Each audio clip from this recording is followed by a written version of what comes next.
عاشقان رسول، اللہ کریم نے قرآن مجید میں ارشاد فرمایا خذ من اموالہم صدقۃ تطہرہم وتزکیہم بہا وصلی علیہم ان صلاتک سکن لہم صدق اللہ مولانا العظیم۔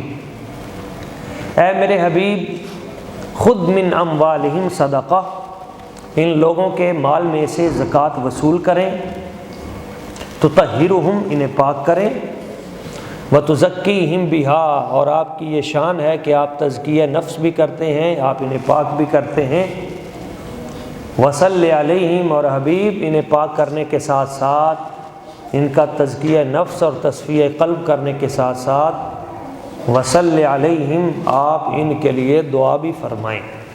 ان صلاتک سکن لہم، بے شک آپ کی جو دعائیں ہیں یہ انہیں سکون عطا کرتی ہیں۔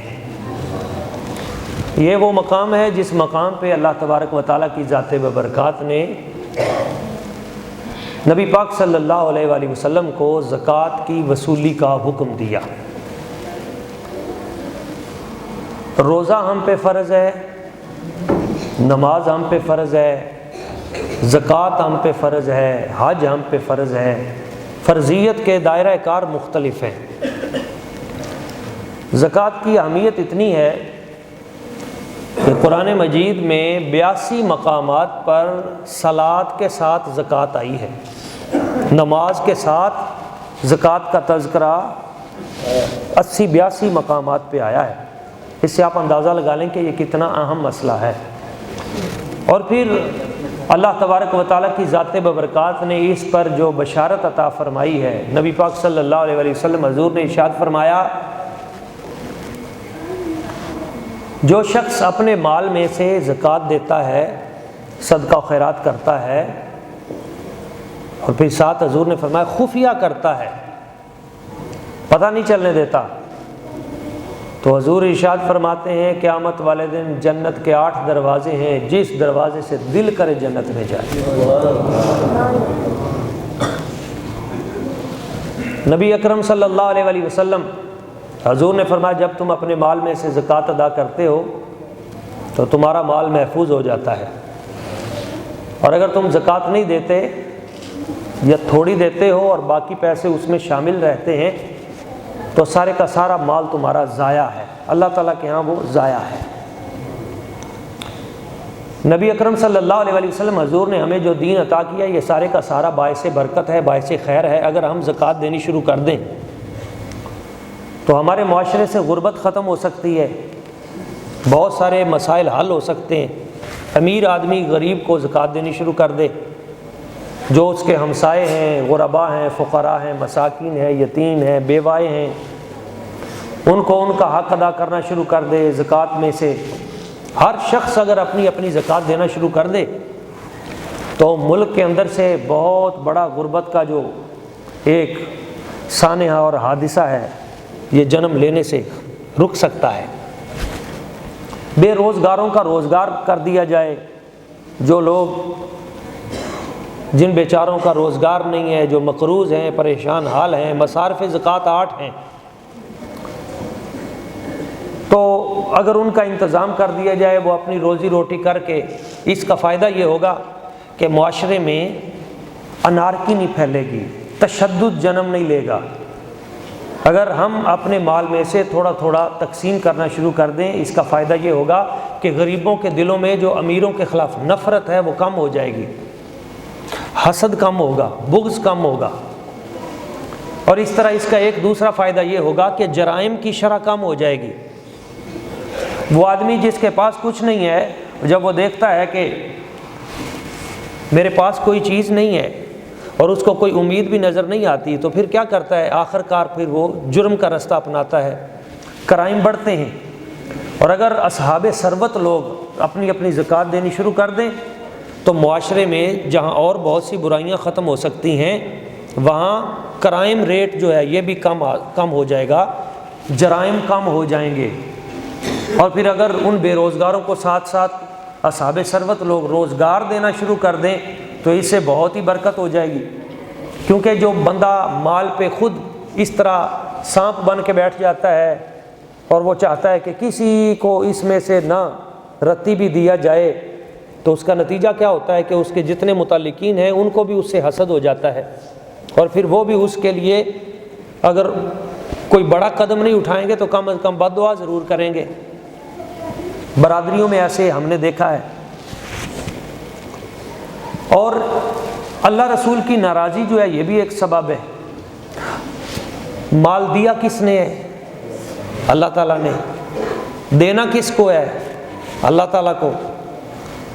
تو رب فرماتا ہے جب تم میرا دیا ہوا مجھے واپس کرو گے تو میں اس کو 700 گنا بڑھا کے واپس کروں گا۔ تو یہ فائدے کا سودا ہے، گھاٹے کا تو نہیں ہے۔ لیکن اصل بات پتہ کیا ہے؟ یہ مانتا نہیں ہے۔ یہ جو دل ہے نا یہ تسلیم نہیں کرتا کہ اب ہم دیں گے اللہ تعالیٰ کی راہ میں تو پھر ہمیں ملے گا یا آگے جا کے ملے گا۔ یہ قیامت پہ یقین پختہ نہیں ہے۔ ہم بیرون ملک جاتے ہیں نا، یا وہاں سے حاجی جب واپس آتے ہیں تو کھجوریں لیتے ہیں تو ایئرپورٹ پہ جا کے وہ ان کے حوالے کر دیتے ہیں، یا یہاں سے جاتے ہیں تو ہم اپنا سامان جو ہے ایئرپورٹ کے عملے کے حوالے کر دیتے ہیں۔ ہمیں یقین ہوتا ہے یہ ادھر جا کے مل جائے گا۔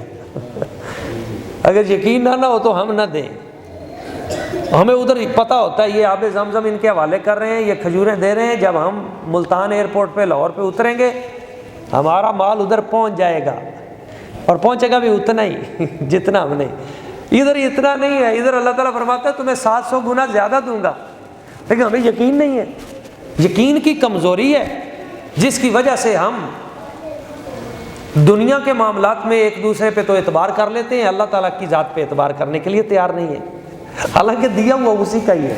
تھوڑا سا عقل کو، دماغ کو، ذہن کو سمجھانے کی ضرورت ہے کہ یہ ہمارا جو وجود ہے یہ بھی اسی کا دیا ہوا ہے، اور ہم اس کو دے کے کوئی اس کا فائدہ بھی نہیں کرتے، اس کو ضرورت بھی نہیں ہے۔ وہ کہتا ہے تم نے مجھے جو دینا ہے نا وہ یہاں پہ آپ کے معاشرے میں جو لوگ مفلوق الحال ہیں انہی کو دے دو۔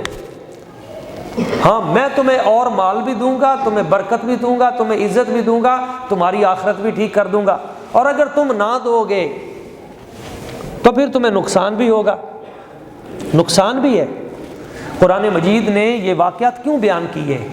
یہ کتاب ہدایت ہے، یہ صرف چومنے کے لیے تو نہیں ہے یا قسمیں اٹھانے کے لیے نہیں ہے، یہ قرآن مجید کتاب ہدایت ہے، اللہ نے اس لیے اتاری ہے ہم اس سے واقعات پڑھ کر اپنے مستقبل کے لیے اچھے کام کریں، سمجھیں کہ اس میں ہماری ہدایت کا سامان ہے۔ اللہ تعالیٰ نے ان لوگوں کے واقعات بیان کیے ہیں جو زکوٰۃ نہیں دیتے تھے۔ مثلا ایک واقعہ قرآن مجید میں ہے، ان قارون کان من قوم موسیٰ فبغى علیہم وآتیناہ من الکنوز ما ان مفاتحہ لتنوء بالعصبۃ اولی القوہ۔ بہت بڑا آدمی تھا بظاہر قارون، پہلے غریب تھا، بالکل غریب آدمی تھا، مفلوق الحال تھا، فاقہ کشی کی زندگی تھی، موسیٰ علیہ السلام کا رشتہ دار تھا۔ موسیٰ علیہ السلام کے پاس آیا، آ کے کہنے لگا اللہ کے نبی میرے لیے دعا کریں، مال آ جائے، حالات بڑے خراب ہیں، فاقہ کشی کا عالم ہے۔ حضرت موسیٰ علیہ السلام نے قارون کی برکت کے لیے، مال کے لیے دعا کر دی۔ اللہ کے نبیوں کی دعائیں قبول ہوتی ہیں، دعا ہوتی گئی، قارون کا کام چل پڑا، مال آنا شروع ہو گیا۔ اور پتہ کتنا مال آیا؟ قرآن مجید کہتا ہے قارون کے پاس اتنا مال آیا کہ بڑی ایک جماعت اس کے خزانوں کی چابیاں اٹھاتی تھی۔ نہیں، مفسرین کہتے ہیں اتنا مال آیا اس کے پاس کہ 80 بڑے بڑے اونٹ، ان 80 اونٹوں پر اس کے خزانوں کی چابیاں صرف لادی جاتی تھیں۔ اب دیکھیں یہ ایک حال ہے مسجد کا، اس کو سونے سے بھر دیا جائے تو اس کی چابی تالا جو ہے لگائیں گے وہ تو ایک ہی ہوگا نا، ایک چابی ہوگی۔ تو اس طرح کے ہزاروں حال ہوں، سونے سے بھرے ہوئے ہوں، تو پھر کتنی چابیاں بن جائیں گی؟ 1000 چابی بھی ہو تو کتنی زیادہ جگہ گھیر لے گی۔ تو 80 اونٹ جس کے چابیوں سے بھر گئے تو وہ خزانہ کتنا بڑا ہوگا۔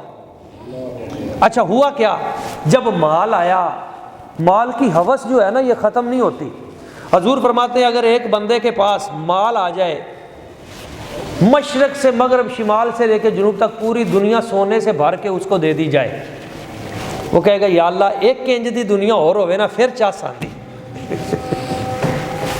وہ کہے گا ایک اور ایسی دنیا ہونی چاہیے۔ اب مال اس کے پاس آیا بہت زیادہ، اوپر سے حکم آ گیا اللہ تعالیٰ کا زکوٰۃ دو۔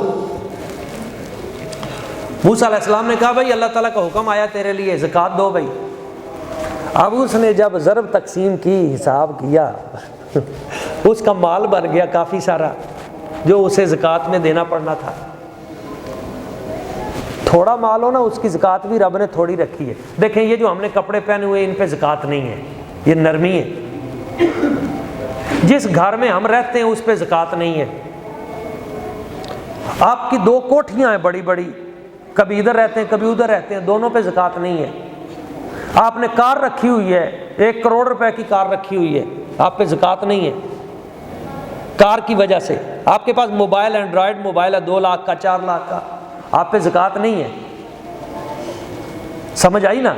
حوصلے میں حوصلہ رکھیے۔ آپ کی 2-3 دکانیں ہیں، آپ پہ زکوٰۃ نہیں ہے۔ آپ نے وہ 2-4 دکانیں کرائے پہ دی ہوئی ہیں، ان دکانوں پہ زکوٰۃ نہیں ہے۔ زکوٰۃ پتہ کب ہوگی؟ جب آپ نے وہ 2-4 دکانیں، 10-12 پلاٹ یا 1 پلاٹ آپ نے تجارت کے لیے رکھا ہوا ہے، یا 2-4 گاڑیاں آپ نے تجارت کے لیے رکھی ہوئی ہیں، بزنس کے لیے۔ مثلا پلاٹ لے لیتے ہیں، اس کو بیچ کے پھر اور لے لیتے ہیں، پھر تو وہ مال تجارت ہے، اس پہ زکوٰۃ ہے۔ اگر آپ نے پلاٹ لیا ہوا ہے کہ میں اپنی رہائش کے لیے اس پہ زکوٰۃ نہیں ہے۔ گاڑی اپنی چلانے کے لیے اس پہ زکوٰۃ نہیں ہے، بیچنے کے لیے تجارت میں اس پہ زکوٰۃ ہے۔ زکوٰۃ ہے بھی کتنی؟ تھوڑی سی ہے، 100 روپے پہ 2.5 روپے، 2.5 روپے۔ 1 لاکھ روپے ہے اگر آپ کے پاس تو 2,500، 1 کروڑ روپے ہے اگر آپ کے پاس 2.5 لاکھ، 1 ارب روپے ہے تو۔ اب جب اربوں پہ جاتا ہے نا کام، پھر جب کہا جائے 2.5 کروڑ روپیہ دینا ہے، پھر موت پڑتی ہے۔ اب اس کے پاس تھا کروڑوں میں، اربوں خربوں میں۔ اب جب اس کو پتا چلا، اچھا یہ بھی بڑی محبت کی بات ہے، ہم پہ ہے 100 پہ 2.5 روپے، ان کے اوپر پتا کتنا تھا؟ 100 پہ 40 روپے۔ اب اس کا جو مال تھا وہ کافی سارا بن گیا۔ 100 پہ 40 روپے دینے ہو یار، 2.5 روپے پہ بندے جو ہیں وہ قریب المرگ ہو جاتے ہیں۔ وہ ایک بندہ تھا ہمارا دوست، تو جب وہ نا یوٹیوب کے اوپر آیا نا جس وقت زکوٰۃ کے اہم مسائل، وہ نے جلدی آگے کیا، اور میں نے کہا اس کو بھی سن لے یار، یہ سننے والی چیز ہے۔ اس نے کہا جی سر جی بات سچی ہے، میں نے اس کو سن لیا نا، کہیں دینی نہ پڑ جائے، کہیں دل نہ بن جائے، دل میں کہیں ماحول نہ بن جائے بھی یار نہیں زکوٰۃ دینی چاہیے۔ تو ہماری طبیعتیں پہلے ہی اس طرح کی ہو گئی ہیں کہ اس طرح کی بات بھی ہمیں نہ سناؤ، اس طرح کی تقریر بھی جو ہے نا وہ ہمیں اچھی نہیں لگتی کہ جس میں کچھ دینے کی بات ہو، کچھ زکوٰۃ کی بات ہو۔ تو نبی کریم صلی اللہ علیہ وآلہ وسلم حضور کی ذات برکات نے اس لیے اس کی تاکید کی کہ اس میں برکت ہے۔ جب حضرت موسیٰ علیہ السلام نے اس کو بتایا قارون کو، بھائی تجھ پہ زکوٰۃ ہے اور اتنی ہے، اب اس نے جب حساب لگایا اس کو خطرہ ہوا اتنا مال نکل جائے گا۔ موسیٰ علیہ السلام کے پاس آیا، کہنے لگا تو یہ ساڈے رشتہ دار بھی ہو، تعلق بھی ہے، میں تمہیں مننا بھی ہاں، تھوڑی جی نا میرے لیے کنسیشن کرو، تھوڑی کم کریں۔ موسیٰ علیہ السلام نے اللہ تعالیٰ کی بارگاہ میں عرض کی، یا اللہ یہ کہتا ہے تھوڑی سی کم کر دیں۔ ویسے تو فرائض میں کمی نہیں ہوتی، جو چیزیں طے شدہ ہیں۔ موسیٰ علیہ السلام نے عرض کیا، اللہ کریم نے فرمایا چلو اس کو کہو کہ ٹھیک ہے تیرے پاس مال بہت زیادہ ہے، تم 100 میں سے 20 روپے دے دو۔ وہ گیا، اس نے دوبارہ حساب کیا، پیسے پھر کافی بن گئے، پھر کہنے لگا جی تھوڑی سی اور رعایت کروائیں۔ موسیٰ علیہ السلام نے پھر عرض کی، اللہ کریم نے فرمایا بھی چلو ٹھیک ہے یہ 10 روپے دے دے 100 میں سے، اس کے لیے اتنی رعایت ہے۔ اس نے پھر حساب لگایا تو مال پھر کافی بن گیا۔ پھر اس کی طبیعت گھبرائی، پھر اس نے کہا میں جاؤں گا تو اچھا نہیں ہے، میں کوئی حرکت کروں ایسی۔ اس بدبخت نے حرکت کیا کی، اس نے ایک عورت کو تیار کیا، کو غلط کردار کی عورت تھی، اس کے محلے میں رہتی، اس نے اس کو تھوڑے سے پیسے دیے، اسے کہا تو نے یہ کام کرنا ہے کہ جس وقت موسیٰ علیہ السلام تقریر کر رہے ہو نا، میں کوئی بات کروں گا تو تو نے وہاں پہ کھڑی ہو جانا ہے، اور تو نے موسیٰ علیہ السلام پہ الزام لگا دینا ہے، یہ اتنے پیسے اور بھی دوں گا، غلط کاری کا الزام لگا دینا ہے۔ موسیٰ علیہ السلام اس دن بیان فرما رہے تھے زنا کی ہلاکتیں، تباہی، نکاح کے فوائد۔ آپ نے کہا نکاح جو ہے برکت والی چیز ہے، زنا جو ہے یہ تباہی ہے، اس کا یہ نقصان ہے، یہ نقصان ہے۔ یہ بدبخت جو تھا نا، اس نے وہیں بیٹھے بیٹھے کہا کہ یہ جو اس کی جو سزا ہے کہ اس کو زانی کو سنسار کیا جائے، اور اس کو یہ صرف ہم غریبوں کے لیے ہے یا بڑے لوگوں کے لیے بھی ہے؟ یہ اس نے تنزیہ بات کی، یہ جو سزا ہے یہ ہمارے لیے ہے یا آپ کے لیے بھی ہے؟ تو حضرت موسیٰ علیہ السلام جلالی نبی تھے، آپ نے کہا کہ تم نے یہ بات کیسے کر دی؟ اس نے کہا جی محلے میں لوگ باتیں کر رہے ہیں۔ اس عورت کو اس نے اشارہ کیا، وہ عورت کھڑی ہو گئی، جب وہ کھڑی ہوئی تو ابھی وہ بولی نہیں۔ موسیٰ علیہ السلام سمجھ گئے کہ اس نے یہ پلاننگ تیار کی ہے، جلالی نبی تھے، جلال میں آئے، کڑک کے آپ نے اس عورت سے پوچھا صحیح بات بتا کیا ہے، ورنہ ابھی تو زمین میں دفن ہو جائے گی۔ اس کو پتا تھا حضرت موسیٰ علیہ السلام کے جلال کا، اسی وقت گھبرا گئی اور اس نے سچی بات کر دی۔ اس نے کہا حضور یہ بندہ بدبخت ہے، اس نے مجھے پیسے دیے تھے آپ پہ الزام لگانے کے لیے، اس وجہ سے میں کھڑی ہوئی ہوں، آپ پاک ہیں، یہ پلیت ہے۔ حضرت موسیٰ علیہ السلام نے اسی وقت کہا یا اللہ اس کو ابھی غرق کر دے، میں اس کے لیے تیری بارگاہ میں سفارشیں کر رہا ہوں اور یہ میرے خلاف اس طرح کے پروپیگنڈے کر رہا ہے، ابھی اس کو غرق کر دے۔ اسی وقت زمین نے اس کو دبوچنا شروع کر دیا، نگلنا شروع کر دیا، زمین نے اس کو کھینچنا شروع کر دیا۔ اب وہ چیختا ہے، پکار کرتا ہے، لالچ دیتا ہے، پیسے دولت۔ جب یہاں تک وہ زمین نے اس کو دبا لیا نا، تو اب کہنے لگا، موسیٰ علیہ السلام سے کہنے لگا مجھے پتہ ہے آپ جو مجھے نا مروانا چاہتے ہیں نا، یہ اس وجہ سے کہ میرے پیسے جو ہے نا سارا خزانے یہ سب پہ آپ قابو کرنا چاہتے ہیں، اس لیے مجھے زمین میں۔ تو موسیٰ علیہ السلام نے کہا یا اللہ اس کے خزانوں کا بھی بیڑا اسی طرح غرق کر، اس کے خزانے بھی جائیں۔ تو سارے خزانوں سمیت وہ زمین میں دھنس گیا، اس کے خزانوں میں 1 روپیہ بھی نہیں بچا، سب کچھ۔ اللہ کے نبیوں کے لیے پیسوں کی کیا اوقات ہے، کیا وقت ہے، تباہ و برباد ہو گیا۔ یہ مثال اللہ تعالیٰ نے دی ہے ان لوگوں کی کہ جو لوگ جن کو میں سرمایہ دوں، دولت دوں، اور پھر اس میں سے وہ جو رائے حق پہ لگانے کی بجائے آگے سے مذاق کریں، تمسخر کریں، ان کا انجام یہ ہوتا ہے۔ سالبہ ایک شخص تھا مدینہ طیبہ کا رہنے والا، حضور کی مسجد نبوی کے ساتھ اس کا گھر تھا۔ یہ ایک بات کر کے میں اپنی گفتگو سمیٹتا ہوں۔ مسجد نبوی شریف کے ساتھ رہتا تھا، غریب آدمی تھا، حضور کی مجلس میں آتا تھا، 5 نمازیں پیچھے پڑھتا تھا۔ آ کے کہنے لگا حضور بہت غریب ہوں، بڑا برا حال ہے، روٹی پوری نہیں ہوتی، دعا کریں مال آ جائے۔ آپ علیہ الصلوۃ والسلام نے فرمایا سالبہ تھوڑا رزق شکر کے ساتھ ہو وہ اس بڑے رزق سے بہتر ہے جس میں شکر نہ ہو۔ بڑا خوبصورت جملہ ہے، تھوڑا رزق مگر شکر والا ہو، بندہ اس کا شکر ادا کرے، یا اللہ تیرا شکر ہے، اس بڑے رزق سے بہتر ہے جس میں رب کا شکر نہ ہو۔ تو جتنا ہے نا تو اس کا شکر کر۔ چلا گیا، پھر آیا، حضور مال نہیں ہے، بڑا برا حال ہے، مال آئے، دعا کر دیں۔ فرمایا تم سے سنبھالا نہیں جائے گا۔ حضور میں بڑا سنبھالوں گا اور میں نا لوگوں کے حقوق بھی ادا کروں گا، حق دار کو حق دوں گا اور خرچ کروں گا راہ خدا میں، دین کی راہ میں بڑا لٹاؤں گا۔ وعدہ کر لیا، سرکار نے دعا فرما دی، یکدم مال بڑھنا شروع ہو گیا۔ دعائے مصطفیٰ تھی۔ قرآن مجید کے اندر تذکرہ ہے کہ اس بندے نے سورہ توبہ کے اندر اللہ تعالیٰ فرماتا ہے وہ جس نے وعدہ کیا تھا ہم سے کہ میں اس کی راہ میں جب مجھ پہ فضل آئے گا تو میں اس کی راہ میں صدقہ کروں گا، زکوٰۃ دوں گا۔ جب زکوٰۃ کا حکم آیا تو حضور نے فرمایا جاؤ بھائی۔ اب وہ سالبہ کے پاس نا مال اتنا آیا کہ اس کو مسجد نبوی کے ساتھ والا گھر چھوڑنا پڑا۔ بکریاں اتنی زیادہ ہو گئیں، بھیڑیں اتنی زیادہ ہو گئیں، اونٹ ہو گئے۔ مسجد نبوی سے باہر چلا گیا مدینہ پاک سے، اب صرف وہ نا فجر کی نماز میں آتا تھا، پھر مال اور بڑھ گیا، پھر اس کو اور جانا پڑا دور، پھر صرف جمعہ پڑھنے آتا تھا، پھر مال اور بڑھ گیا، پھر اس کو دور صحرا میں اپنا زرعی فارم بنانا پڑا، جنگلوں کے اندر بڑے بڑے فارم اس نے بنائے۔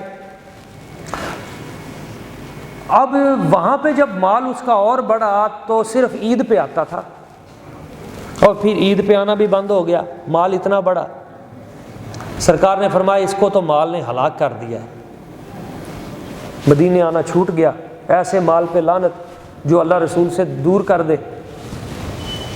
اب جب زکوٰۃ کا حکم آیا سرکار نے صحابہ کرام کو بھیجا، جاؤ جا کے اس سے زکوٰۃ لے کے آؤ۔ بکریوں پہ 40 سے اوپر بکریاں تو پھر زکوٰۃ شروع ہو جائے گی، بھیڑوں پہ، اونٹوں پہ۔ اب جب وہاں پہ پہنچے صحابہ کرام، اس بندے نے آگے سے جب سنا کہ یہ زکوٰۃ لینے آئے ہیں، آگے سے کہنے لگا مغرمن، یہ نیا ٹیکس لگ گیا ہے۔ معذلہ ثم معذلہ، حضور کے جو قاصد ہیں ان کے ساتھ اچھا سلوک نہ کیا اور زکوٰۃ کو ٹیکس کہا۔ اللہ تعالیٰ نے ٹیکس لگا دیا ہے۔